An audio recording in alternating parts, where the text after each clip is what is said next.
Assalamualaikum warahmatullahi wabarakatuh. Terima kasih sebelumnya kepada Profesor Imas yang memberikan kesempatan kepada saya untuk melakukan pengerjaan tugas UAS dalam hal ini mata kuliah e-commerce. Pada sore ini yang akan saya bahas adalah mengenai perdagangan elektronik dan optimalisasi pendapatan e-commerce. E-commerce secara luas itu digunakan untuk mengabarkan ketika kita berbelanja di internet sesuai dengan perkembangan teknologi informasi dan jaringan. Namun konsep e-commerce itu sendiri sebenarnya merupakan transmisi dari datuk, teks, suara, dan gambar. Jadi bisa disimpulkan bahwa e-commerce adalah suatu kegiatan bisnis yang dilakukan lewat dunia maya atau internet dengan memanfaatkan kemajuan teknologi sehingga dapat melakukan penjualan, pembelian sehingga menguntungkan untuk para pengguna. Pada proses e-commerce sendiri itu terjadi efisiensi pada penggunaan fax, terus pencetakan dokumen, entry ulang dokumen, serta jasa kurir. Efisiensi tersebut memperlihatkan adanya penurunan biaya dan tentu saja waktu atau kecepatan proses. Sekarang yang menjadi pertanyaan kita adalah bagaimana kita bisa membangun portal e-commerce sebagai media belanja secara online, dan bagaimana ketika kita menggunakan e-commerce tersebut itu bisa meningkatkan pendapatan.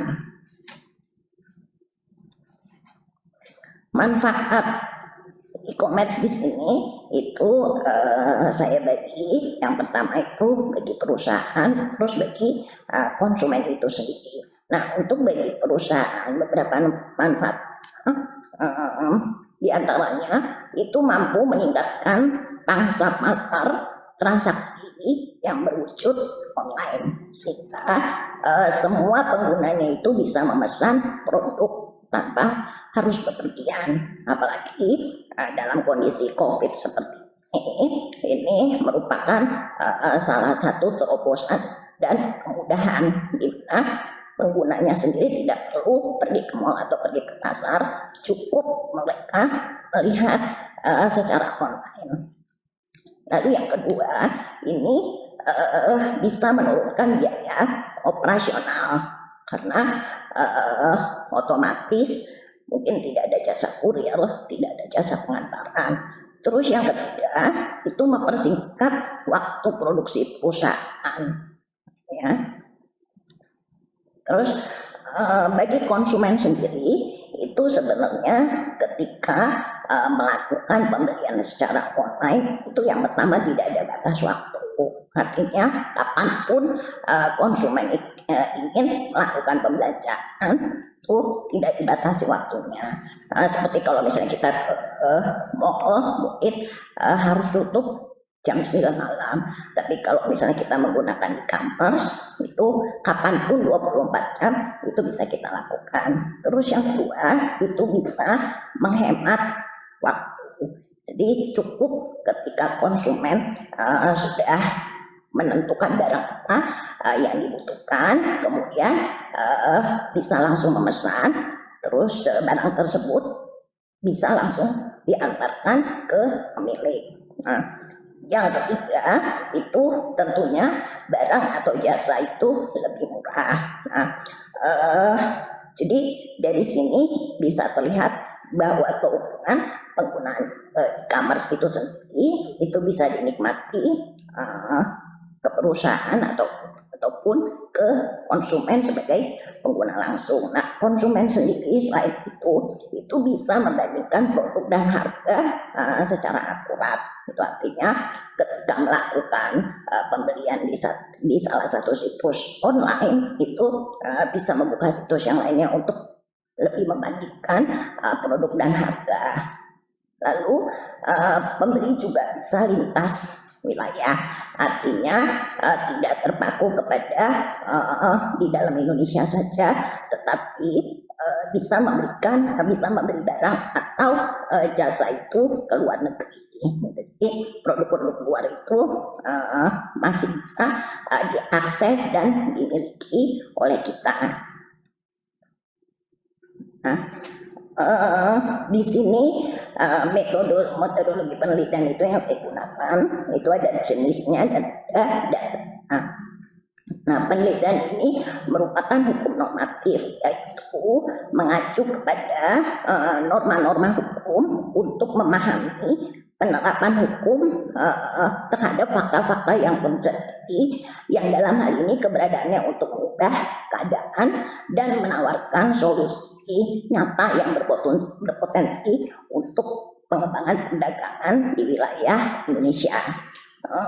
Data yang digunakan di sini adalah data doktrinal dengan optik perspektif, yaitu menemukan kaidah hukum secara hermeneutis, yaitu suatu kaidah yang menentukan apa yang terjadi menjadi kewajiban dan hak yuridis subjek hukum dalam situasi kemasyarakatan tertentu berdasarkan kerangka tatanan hukum yang berlaku.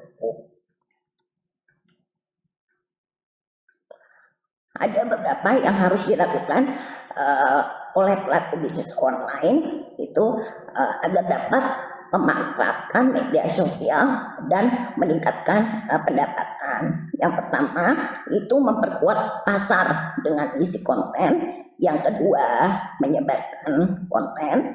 Terus bisa juga memanfaatkan fitur Facebook, terus LinkedIn, terus dia juga bisa menggunakan Google Authorship, terus Twitter, dan tentunya Instagram. Terus bagaimana caranya sih kita bisa menentukan kanal sosial apa, media yang tepat, yang seperti apa yang bisa menjadi pertimbangan. Nah, yang pertama itu kita harus mengetahui dengan pasti, harus bisa memahami apa sih sebenarnya jenis bisnis kita. Apabila kita bekerja di ranahnya B2B atau business to customer atau retail, atau kan memang keduanya. Nah, hal ini penting dijawab sebab masing-masing kanal media sosial memiliki kelebihan tersendiri untuk masing-masing jenis bisnis. Nah, yang kedua, bagaimana karakteristik dari konsumen kita. Terus misalnya jenis usaha kita adalah B2B, maka perusahaan seperti apa yang menjadi klien kita, terus bergeraknya di sektor apa. Lalu misalnya perusahaan kita bergeraknya di business to customer, maka rentang usia konsumen yang umumnya memiliki produk kita itu kita harus tahu terus berapa sih penghasilan mereka yang sebenarnya. Terus yang ketiga juga yang nggak kalah pentingnya itu media sosial apa sih yang sering dikunjungi pengunjung dan pelanggan kita. Misalnya untuk B2B ataukah B2C ini umumnya memiliki akun media sosial karena penting bagi kita untuk sebisa mungkin mendekatkan usaha kita pada konsumen dengan cara berada di jaringan media sosial yang sama. Nah, sekarang kesimpulannya apa sih dari semuanya? Ya, yang pertama adalah beberapa cara meningkatkan penjualan online dengan media sosial sebisa mungkin harus dilakukan dengan benar dan hati-hati. Jadi media sosial itu memang bermanfaat bagi para pengusaha online. Mau tidak mau, marketing juga lebih mudah dan cepat menjadi keunggulan dari media sosial. Jadi mempermudah dari sisi penjualan online. Nah, terus yang berikutnya mengetahui karakteristik umum dari masing-masing kanal media sosial agar dapat dicocokkan dengan kebutuhan kita agar lebih dekat dengan konsumen. Jadi apabila dua hal ini kita lakukan dengan baik, harapannya adalah e-commerce ini bisa meningkatkan pendapatan satu perusahaan. Namun harus dicermati juga bahwa ada aspek-aspek hal lain yang memang harus kita perhatikan ketika kita